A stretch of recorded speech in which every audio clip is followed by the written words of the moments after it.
Salve German learners, nice to have you here. Today we have a guest, Ronan McGuire, and Ronan approached me recently because he has a platform that allows you to practice speaking German with other non-natives, and I took a look at it and really enjoyed it, but let's get there slowly. First, maybe Ronan, could you just quickly introduce yourself? Who are you, where you're from, maybe what you're doing in Germany, because you're obviously in Germany. And then we talk a little bit about Languagegym and maybe in the end about a couple of tips on how to improve one's speaking, yeah, and how Languagegym can help with that as well. Yeah, of course. Yeah, thanks, Michael. And yeah, great to be here. Yeah, so I'm Ronan. I'm from Galway in the west coast of Ireland. It's a kind of a small town of about 60,000 people. And yeah, I went to university in Dublin, studied business and politics. And then I worked in startups for kind of the next few years, and I moved to Berlin in Germany just to work for a startup there. And yeah, my first time living there, I didn't really learn a lot of German. I only did one course, kind of one A1.1 course for 1 month. And then I was there for a year and a half, and then I moved to the US and then back to Ireland. And then eventually I moved back to Germany then. But then it was only the second time that I actually started to learn German, and I learned it because I really regretted not learning German the first time when I was in Germany. And yeah, I just wanted to kind of take full advantage. And also my girlfriend is German, so yeah, I wanted to be able to speak with her and her family in German. So it was only really, say 3 years ago when I actually started to learn German seriously. And then that kind of I guess that'll kind of lead into Languagegym, but that kind of brings me up to today. But my background is kind of working in startups and marketing. I was a programmer for a while, so I wasn't really involved in languages at all before Languagegym. And what level of German are you currently? I finished B2, so I did all intensive courses. I did 4 months of intensive courses. I found that I really just wanted to focus on German when I learned it properly. So I used to do like kind of a few after work lessons, a few apps, that kind of thing. But I thought for me, I just want to take a break from work and fully focus on it.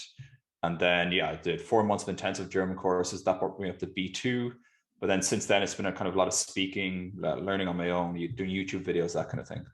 4 months is quite impressive, to be honest, especially if you say after work courses, because B1 in an intensive setting usually takes 9 months. So that's you're skilled, or you had some base of that. That's really quite something, I have to say. I go down. And the 9 months, actually, it doesn't have to take 9 months. You can do it faster. The 9 months it usually takes because they usually take a German-only approach, and that slows things unnecessarily down, right? So yeah. You seem to have omitted that somehow, or despite that, you managed to get there quickly. Nice. Yeah, thanks. Yeah, I think I just really focused on the speaking part. So that was like really heavily focused on speaking, probably let a few other things slide. I was kind of happy enough with that trade-off. But yeah. Yeah, very nice. So let's get to Languagegym. So what was the reason you created it, basically, and what problem does it solve that nothing else could solve until you founded Languagegym? Yeah, so when I was doing the intensive courses in Berlin, I learned German, and then I went out to the street to practice my German, and I found that people often responded in English because I heard my accent, and yeah, I think they just kind of wanted to make things easier for me. But then I found that in bars and cafes, it was hard to practice my German kind of out in the wild. So yeah, I mean, there were other options available to me, like meetups, but I actually didn't even attend any in-person meetups to practice my German. I just kind of wanted to start it or speak it from my couch at home. And I thought that should have been possible. And I didn't really find anything online. So I started a Discord group for free, just once a week, put it up on a few Facebook groups, and then waited. And then for the first one, one girl came. And then from then on, it kind of snowballed. So it was just purely out of a desire for me to wanting to speak German from my couch at home, and then it kind of grew from there. So it was just solving my own need, really. So lazy speaking practice, basically. Basically, yeah. It was kind of like a mix of laziness. I didn't want to go across the city. Kind of mix of shyness. I'd heard some kind of like negative aspects of the in-person meetups, like you do like a round table where everyone would have to introduce themselves, and then you'd kind of switch person, so you'd be repeating yourself. But yeah, it's kind of like a mix of those few reasons. But I thought it just should exist, basically. So that's why I started it. Yeah, nice idea. I attended a few to check them out. I always check things out that are interesting. And yeah, I can see how they work, but then in Berlin, everything takes half an hour to get there and half an hour to go home. That's an hour wasted, right? And yeah, also like it wasn't as precise as it could have been, and the environment was loud. And yeah, I can see how you enjoy this, and it might be beneficial. But I think your approach is actually 21st century. It's really how it should be.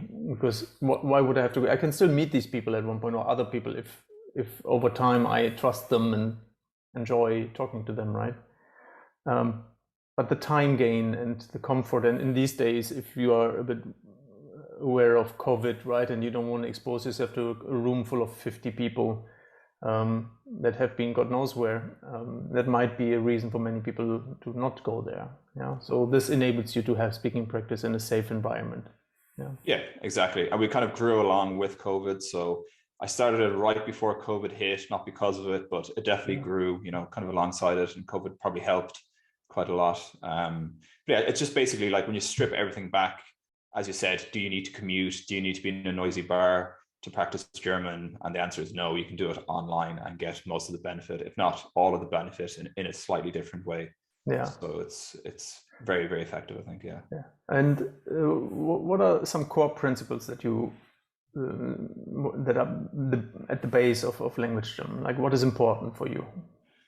Yeah, so it's quite an opinionated way of speaking German. It's probably not for everyone. So we use Discord, which is kind of like a communication app, and we don't use any audio. So we don't use any video. We only use audio. So that audio would be interesting, but yeah, sign language. Yeah, it'd be tough. And yeah, the kind of format is we provide a speaking team for every group. So we've from A2 to B1 to B2 to C1. And the speaking themes are 10 questions per team.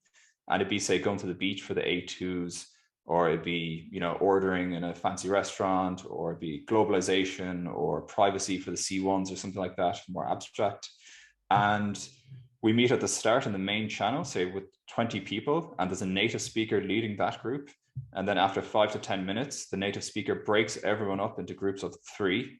And then you're in a group with 2 others for that hour, and then you're all speaking about the conversation theme. So you're all answering these 10 questions together, or one after another, and that's the structure for the hour. So this theme, it's like a guideline or framework for the hour. There's no right or wrong answers, but this really gives you a good kind of guidance for the hour. And you can speak about other things as long as it's in German, and the conversation can go a bit organically. But the speaking theme basically makes it so that there's no awkward silences in for the hour, because you're in with 2 strangers. You don't know each other. You're not friends, and you're not co-workers. So there's always something to say. There's always something to speak about, and you should be speaking about something new, you know, like talking to your, you know, utilities provider. So you should be. We try to like push your grammar and push your vocab a bit during that hour. And as I said, there's no video, so it's a bit strange at the start, but then after a while, people really like it, and they find it, you know, maybe like a little bit more intimate in a different way. And it's a bit more relaxed. You know, you don't have to dress up. You don't have to kind of do yourself up for the hour. You can really relax at home and just focus on speaking and focus on the other person's voice. Yeah, I like that. And I actually attended one of those sessions for a full hour, and I enjoyed it, even though I had nothing to learn in regards of German, right? But it felt nice to not look at myself all the time, which is what I do. Usually I hide my self view on Zoom, because I keep looking at myself for whatever reason. Seems to be a tendency of vain people, maybe. But this is gone then. And you also, it's not that you can sit there naked or should do that, but you at least don't have to look your best, and you can focus really on listening, because it's about listening and speaking that matters. And I don't get many visual cues. Yeah, so it is an intense study, practice. And but it also gives me some leeway. So there's always 3 people in there, right? So if 2 people talk, I can also just lean back a little bit and listen in. So it's a really nice setup. I really enjoyed it, and I felt safe, I have to say, which is not always a given. Yeah. So yeah, I mean, exactly. So it's designed that, you know, that there's a little bit of pressure on you to speak, but if you ever want to release that pressure, you can just obviously leave it up to the other two people to answer their part of the question. So it's always this kind of like on and off of kind of speaking. And over the course of the hour, you would probably end up speaking 1/3 of the time naturally. But yeah, it's never too much pressure to speak constantly. And yeah, the atmosphere is quite relaxed. And I make sure everything in the group is in German. So we don't really allow any announcements in English. Obviously, all the teams are 100% in German. We don't provide the English translations. And all that is very, very deliberate, because it should be kind of a German oasis. Like, this is your hour of the day. Everything's in German. And yeah, that this is kind of your time to 100% focus on speaking German. And how do people know their level? So you offer practice on levels A2 to C1, but how do I know what level I am? Yeah, so most learners will know themselves just from having taken lessons. And for those who don't, say their parents might be German, they'll probably email me beforehand and I'll guide them. And then I just say, try it out. And if it's too high, you can move below, or if it's too low, you can move up the next time. So people can always move up or move down, but it's pretty self-regulating. It's very, very rare that someone would stay in a level that's not their level, or it's too high for them, or it's too low for them. I thought it'd be an issue when I first started the group, but it's fairly self-policing. We also have the native speakers there, so the leaders of each group to help you along, and they just kind of guide you. Yeah, if you're not sure. Are the native speakers, the moderators, are they language teachers, like German tutors, or?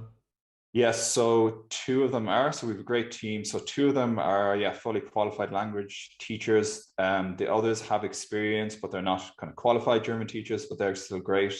Yeah, so probably in the long term, I'd like to have, if we bring on new people, I'd like to have them as qualified language teachers as well. But yeah, overall, it's currently kind of a mix. But we don't provide any lessons. They definitely give grammar feedback and pronunciation feedback.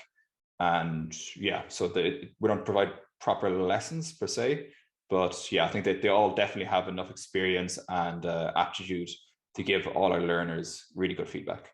Yeah, I honestly think you don't need any qualified German tutors at all. You just need people that are sensitive, that are able to moderate a conversation of a group of 3, because this is really not about teaching. The moment teaching comes into the game, you feel aware or self-conscious, like, oh, did I say this right? How do I do this? And if the moderator is gone, the atmosphere changes, actually, and you are more at ease. And it's a nice combo, but I don't think it's a must to have teachers there. And a good teacher actually really withdraws herself rather than throws herself in. It's really just in the background, feeding the conversation. And that's just my personal experience. And yeah, because it's a difference to have a teacher there. Yeah, it is different. And for a lot, like for our moderators, I kind of tell them that they should be participating as well. So the members should be able to hear their accent and hear them speak. So I tell them that they're half a participant, and then they're kind of half giving feedback as well. Yeah, but obviously they cannot stay the whole time, right? Because they have to manage like 3, 4, 5 groups depending on how many people come. Yeah, exactly. So they'll spend say 10 to 15 minutes in each group, and then kind of move on. Yeah, for the hour. Yeah. I really, really loved it when I was there and saw how it was done, and the moderator I had contact with was very caring and felt really soft. I really found this a really nice platform and a nice way to do it. And it was also you mentioned Discord. Some people are a bit worried about new technology. But Discord is actually pretty doable. Like, it takes 5 minutes to take a look around, and just there's 1 or 2 buttons you click and then you're there, right? Yeah, and we give you all kind of an onboarding sequence. So we give you all the instructions. Hopefully that kind of helps everyone download it and kind of onboard quickly. So a few people have trouble, but we try to make it as simple as possible. And I think most people find it pretty okay. Yeah. I tried Discord a couple of times, and with a bit of guidance, it's really doable. It's basically like Skype, just a bit more complex. But for this, not much is needed. And we will also attach a video where you walk people through what it looks like, so you can take a first look. There is no rush, no time pressure, so make yourself familiar with it before you join. And the lovely thing is, actually, how often do you offer these meetups, actually?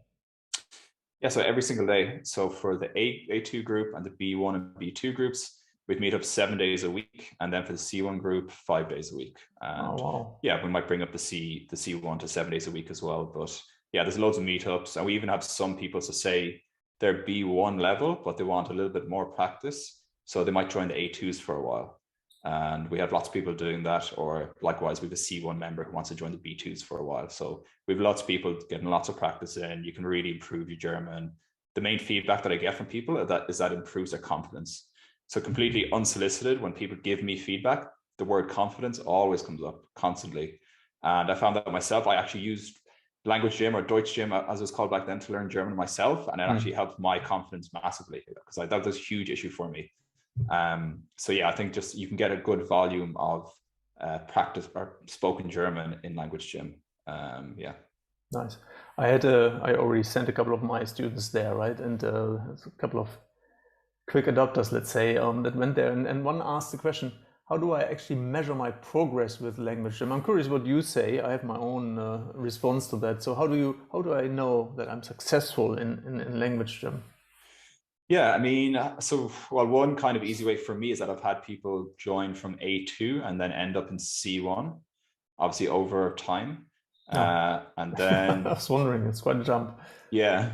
So we've actually had members who've been members for kind of 2 years now, which is kind of incredible. Oh, nice. And yeah, so we give, I guess one way is time, and then yeah, I guess the other way is just I ask for feedback every now and again, and people just kind of tell me individually that it's really helped them.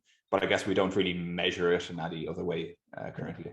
No, the question was basically, how can a student measure their progress? But what would you say? It's so individual. I think I just probably come back to confidence again, like how confident they speak when they use it. Like if they're able to speak German at work finally at the coffee break with all the native speakers, like that's kind of amazing. Or if they're finally kind of catching on in university and speaking it with other students. But yeah, I mean, as long as they're feeling more confident in their German, that's kind of how they would tell, really. Yeah, I totally agree. My response was, let go of measuring your progress there. It's really an environment in which you should not think about performance at all. You should really just relax into it and just see what comes out and how you feel, basically, because it's your opportunity to speak what you have, to use what you have learned in my courses, for example, and you can actually experience now your current state of affairs. And over time, indeed, time will tell. You feel, oh, there's an improvement. It goes a lot smoother. I might even go up a level, but don't sit there and say, oh, I made 5 mistakes, or I can't make any mistakes, because that's a killer over time. Yeah, well, actually absolutely. Pretty quickly. Yeah. And it needs, I really love the relaxed atmosphere, and speaking with non-natives most of the time actually takes a lot of pressure out of it as well. Yeah, totally. Yeah. And like you're never afraid someone's going to switch to English. You're never afraid of making mistakes. Like I always tell people, don't worry about mistakes. I always tell people that, there's 10 questions in every theme, but I'll say it's not a race. Like you don't have to finish all of them. Like you can, as long as the group is, all together, you can answer one question for 10 minutes or 20 minutes. That's completely fine. Yeah. I also felt that. There was one more thing, but maybe it comes back later. Yeah, so it's really just a place to be, not to perform. And if you want to perform, by all means, as long as the group enjoys it. Yeah, and it's social as well. I mean, people make friends there. People have made friends through the platform, and then they meet up for a coffee or a drink, in real life in the cities. We've members in every single German city, I think, like quite a lot. We've also done some in-person meetups, but they've been pretty sporadic because of COVID. But people keep asking me for in-person meetups because they love meeting the other members. But yeah, it's also like a social release in your evening when you can actually chat to people from Chile or China or Venezuela, and you can actually learn about their culture. I mean, I've spoken to probably hundreds or thousands of people over the last couple of years, and it's just so interesting hearing about their culture. And with people from every single country on the planet, probably in Languagegym, and it's just very interesting. Apart from the learning German or practicing German side, it's just interesting to speak to that many kind of different people. Yeah, I agree. This has been my career for 20 years, right? So I've met people from almost every country, and quite enlightening and touching as well. There's this question evades me. It's an interesting. Give me a second, just let me try to grasp it. Yeah, so one concern that came was, yeah, but native speakers, they have bad pronunciation. And I always criticize language classrooms for that. That in classrooms that you pay dearly for, you never really hear native German unless the teacher talks all the time, which then makes it a bad teacher as well. But you actually don't need this because you should work on your German in a structured manner somewhere else anyhow. And there you should have native speaker input. Yeah, so this is not the place. It's not necessary to have perfect German in this 1 hour every day or every other day. So yeah, just if that is anyone's concern, I can put your mind at peace here. Yeah. Yeah, I mean, exactly. One thing I'd say with that is that it's called, language gym for a reason. It's kind of like you go to the gym by yourself, to get some workout or to get some practice in.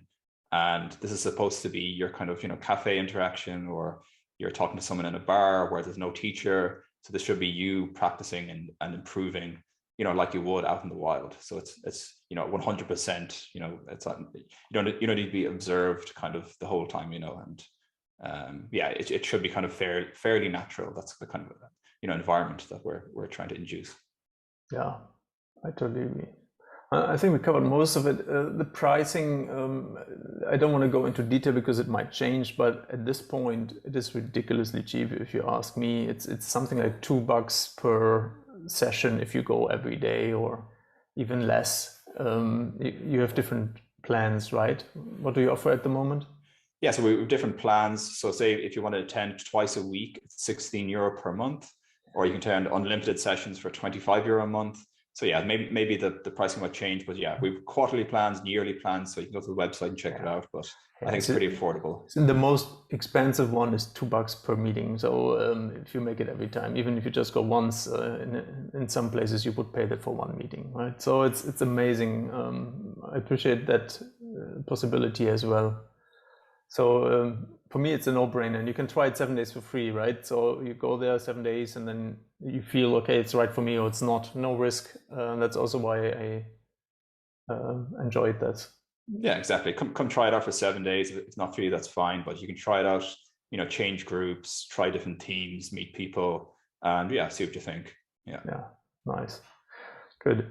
The last thing I have to ask is, so do you have 2 to 3 tips about how to improve one's German speaking skills from your experience in your own career as a language learner, as well as with Languagegym?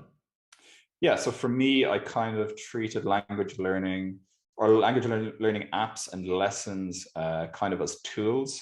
So I tried, Duolingo for a while for motivation. I tried YouTube videos for particular kind of grammar aspects. I did, one-to-one lessons, evening lessons, intensive courses, and yeah, things like Languagegym as well, obviously. But I think different things work for different people. So yeah, I think just try a few different things, see what works for you. I tried kind of YouTube videos as well for my listening. Yeah, some Netflix shows, but with the German subtitles on. But yeah, I think kind of at the start, momentum is pretty important. So I'd say, try not to take too many breaks at the start. Try to get a good run at it, kind of a few months at a time, or hopefully even longer. And then that's kind of when you're a beginner or early intermediate. And then yeah, later on, I do think you'll need kind of maybe more rigid structure or rigid course to get you kind of through some of the grammar aspects. So a course online, or yeah, something like that, to kind of help you with specific kind of grammar hurdles. Because I think a lot of people, they hit a plateau around B2 or C1. Yeah. Oh, I have a couple of things to say about that, but so in regards of speaking skill training, so what can I do to improve my speaking skill? What are the core takeaways for you, like over the last years that you've been studying German yourself? Like, what accelerates or what makes speaking practice more effective? Yeah, I mean, at the start, I remember I kind of used to write some longer sentences down to learn them. So this is when I was kind of, pretty early intermediate, kind of B1 level. And then that would really kind of put it into my memory. And then, I could practice that kind of out in the wild. But yeah, in general, I mean, I started, Languagegym when I was in B2.1. So since then, I've been speaking German for an hour every day, more or less, not, kind of throughout my German learning, I was speaking German every single day, and that was kind of my way of learning German. So I just really focus on speaking massively every single day. I'm even mostly with non-native speakers at the start, and then that obviously helped me speak with native speakers later on. Yeah, thank you for sharing. Yeah, sure, yeah. One thing I want to add. So I agree in general, you have to see what works for you. But I would turn things around. I would say, especially in the beginning, it's important to have the structure, to be clear, like about what to do, what to work with. Many people get overwhelmed by the abundance of apps, tools, courses, ideas, methods out there. If I look into a new language, I get overwhelmed already, and I've been doing this for 30 years, language learning and teaching in different ways, right? So it's always good to just, at least in the beginning, have a structure, and once you feel confident enough, you break out of that structure, and then you look at what really works for you. The one problem is if you follow only what you like, that you focus on the things you're good at, and you try to avoid what you're not good at. It's a very human behavior. And then you would say, oh, I'm so good at this, but writing is so difficult. And this is the tricky thing. So there still a structure can be beneficial, but I think in B2 you're free to play a little bit around, but it always is helpful to have a certain amount of structure. But I have to say that because it's my whole theme, yeah. But it's my life's experience as well. I've experienced life without structure, and I enjoy it deeply, but it's also very overwhelming. Yeah, I agree. It can be overwhelming, the amount of kind of apps and products on the market.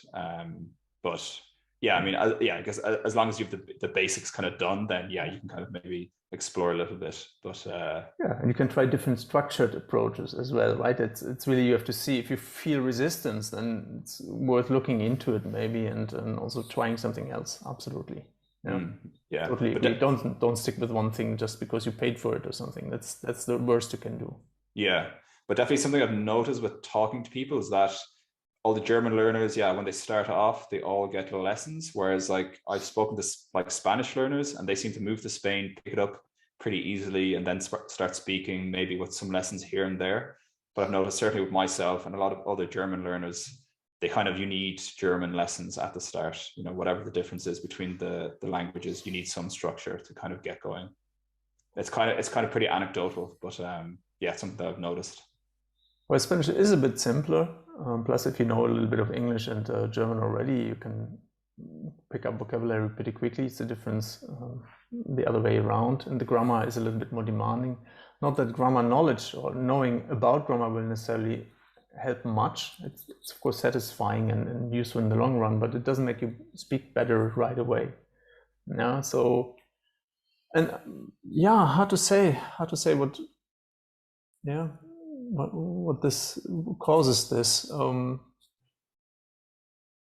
It might also have to do with the educational system. That's what I hear a lot, also anecdotal more than scientific.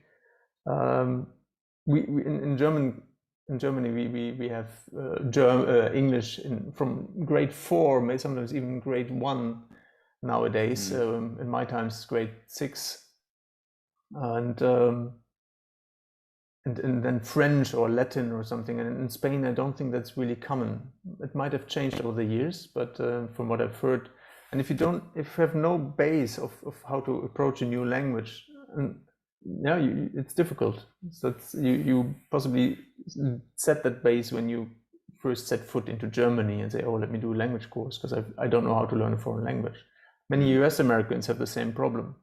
Yeah, some learn Spanish because they are near the Mexican border, but from what I've heard, or British people as well. So Germany has a relatively good educational system in this regard. Yeah. That might be an explanation, but again, no scientific proof at this point. Yeah. But and again, German is a bit more of a challenge than Spanish. Yeah, probably. Yeah, but overall, not too bad. I think it probably gets a bad reputation in terms of in terms of difficulty. But I'd say I get people from as you've experienced as well, from every corner of the globe. They all learn German. They can all advance. They all speak it. I think it's kind of a human thing to learn languages. So I think it's totally doable. as well in German is definitely not among the worst. Yeah, try Chinese, try Finnish, and by Chinese, speaking Chinese might be something doable, but writing it takes years. Yeah. So yeah, no, Germany is possibly in the easier area here. Yeah, I'd say so. Okay, Ron, thank you very much for sharing all this, and everyone who's inspired by this, check out Languagegym. Use the link in the description or wherever you see this video. If you use the link, it's an affiliate link. You support Smarter German as well. No disadvantage for you. You pay the same whether you use that link or not. So I'd appreciate that. And I can only really from the heart recommend trying it. It's a very lovely platform. I've been waiting for this for many years, and Ronan out of the blue showed up, and I'm thankful for that. And it's one last thing I have to say, it's not a language exchange, so it saves you a lot of time. You don't have to speak in your language with someone who doesn't speak it well. It's such a relief. And yeah, it's so much better than a classical language exchange. And if you need a little bit more guidance, but Ronan's team guides you with the topics that you can also prepare beforehand, by the way. You can see the topic of the day before, and you can prepare a little bit, which I recommend, 20 minutes or something, 15 minutes. And that will help you greatly. Yeah, absolutely. I recommend that as well. Yeah. Good. Thank you very much, Ronan, and thank you everyone for watching. Check it out. Let me know how you feel about it. That's always the most important part, and let Ronan know as well, because he wants to improve his product. And see you around, and Ronan, we'll talk later, and have a lovely day. Yeah, absolutely. And thanks very much for having me, Michael. My pleasure. Take care. Yeah. Ciao. Bye.